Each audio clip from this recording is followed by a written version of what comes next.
वैसे तो पिछले लंबे अरसे से लेकर इंडिया के पॉलिसी मेकर्स बांग्लादेश को फॉर ग्रांटेड लेते रहे, यानी उनकी तरफ से जो कोऑपरेशन उनको मिलता रहा है बांग्लादेश की तरफ से, उसको वो फॉर ग्रांटेड लेते रहे।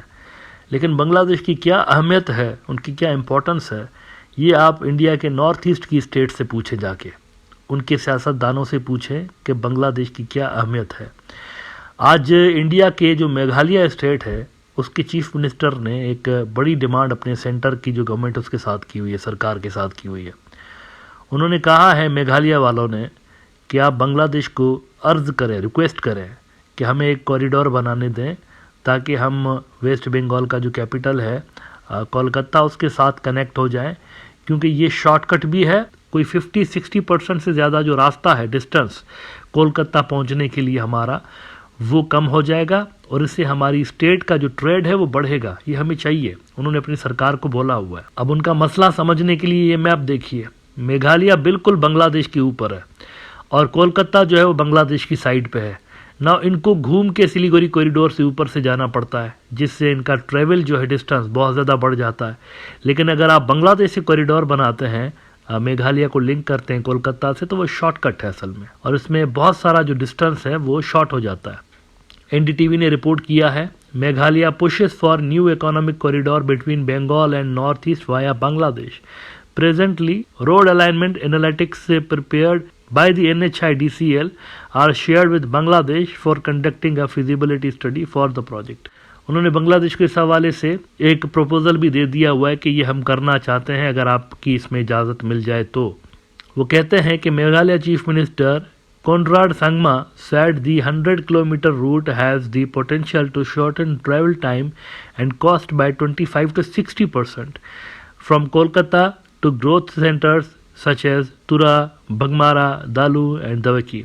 If the connection between Hili in West Bengal and Mahendraganj in Meghalaya through Bangladesh happens, places like Meghalaya, Barak Valley and Tripura will be connected with Kolkata in the shortest distance and 600 to 700 kilometre will be cut. ये बहुत बड़ा distance है, 600 से 700 kilometre का अगर आप रास्ता cut कर देते हैं तो इससे बिजनेस कम्युनिटी को बहुत ज़्यादा फ़ायदा पहुंच सकता है। लेकिन साथ में वो ये भी एक्सेप्ट करते हैं कि बांग्लादेश में जो नई सरकार आई हुई है, उनका अब रिस्पांस देखना बाकी है कि वो किस तरह से रिएक्ट करते हैं या क्या रिस्पांस देते हैं इस प्रपोजल के हवाले से।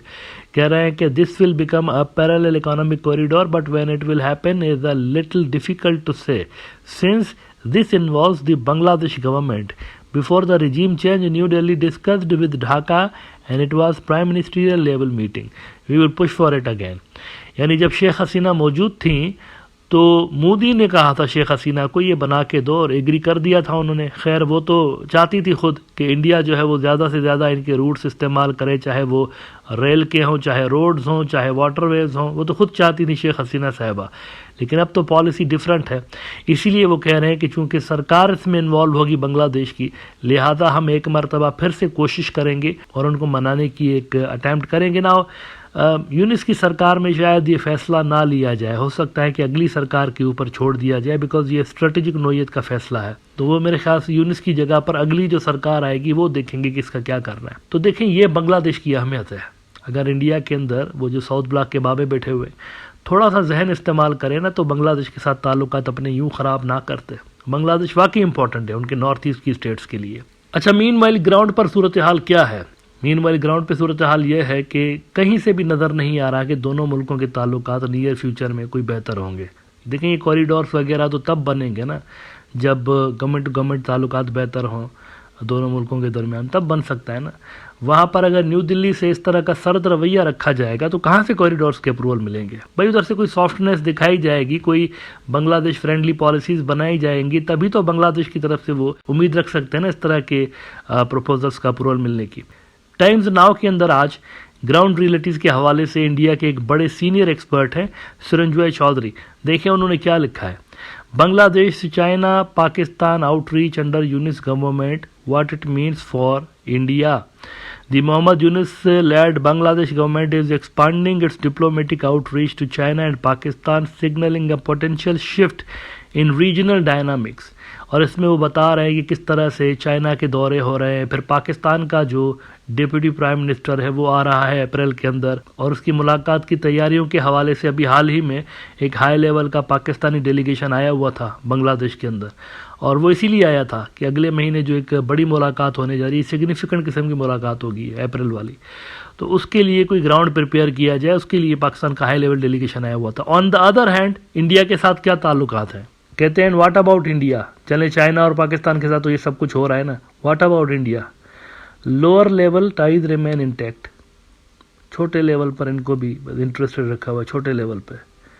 On March 3, an 11-member delegation from Bangladesh arrived in Kolkata to participate in discussions on the 1996 Ganga Water Sharing Treaty and the bilateral Joint Rivers Commission meeting। छोटे लेवल पर ये काम हो रहे हैं, बड़े लेवल पर जो मुलाकातें हो रही हैं वो पाकिस्तान और चाइना के साथ हो रही हैं, छोटे लेवल पर इंडिया के साथ हो रही हैं। They also visited Farakka for a couple of days. अब देखिए इसमें गलती तो खैर न्यू दिल्ली की अपनी है ना। मैं यहाँ पर पहले भी आपको बता चुका हूँ कि मोहम्मद यूनिस ने जब अपना चार्ज संभाला था तो Modi was among the first leaders जिसको इन्होंने कॉल की थी, मोहम्मद यूनिस ने। इससे इंडिया को समझ जाना चाहिए था कि नई सरकार जो है बांग्लादेश की, उनकी नज़र में इंडिया कोई कम बड़ा प्लेयर नहीं है, वो उनको भी एक स्टेक होल्डर समझते हैं। और इसीलिए देखें ना, यहाँ से पहल की गई ना, न्यू दिल्ली की तरफ से तो कॉल नहीं आई थी, मोहम्मद यूनिस ने कॉल की थी। तो इनको समझ जाना चाहिए था कि नई सरकार जो है वो फ्रेंडली ताल्लुकात चाहते हैं इंडिया के साथ, ख़राब टाइज नहीं चाहते। लेकिन वहाँ से दोस्ताना जवाब नहीं आया था, बल्कि हॉस्टिलिटीज़ वहाँ से बढ़ा दी गई। हर फ्रंट पे जाके इनके खिलाफ मुश्किलातें क्रिएट करने की कोशिश की गई। अमेरिका तक जाकर शिकायतें लगाई गई, यूरोप के अंदर जाकर शिकायतें लगाई गई, और ये मामला अभी तक जारी है, अभी भी ऐसा ही हो रहा है।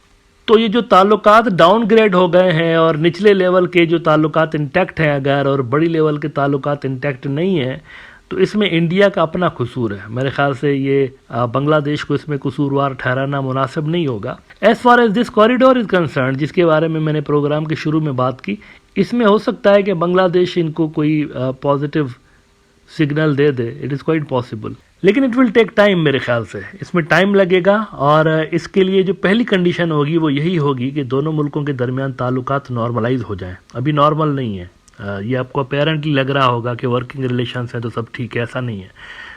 डिस्टर्ब्ड हैं टाइज दोनों मुल्कों के, there is a lack of trust, खासतौर पर न्यू दिल्ली के अंदर। इसके चलते ये जो मेघालय वाले कॉरिडोर बनाना चाहते हैं, इसका फ्यूचर फिलहाल अनसर्टेन है, और इस साल कम से कम नज़र नहीं आ रहा कि इस कॉरिडोर के हवाले से कोई बड़ी अनाउंसमेंट हो जाए या इस पर काम स्टार्ट हो जाए। इस साल कम से कम ये नज़र नहीं आ रहा।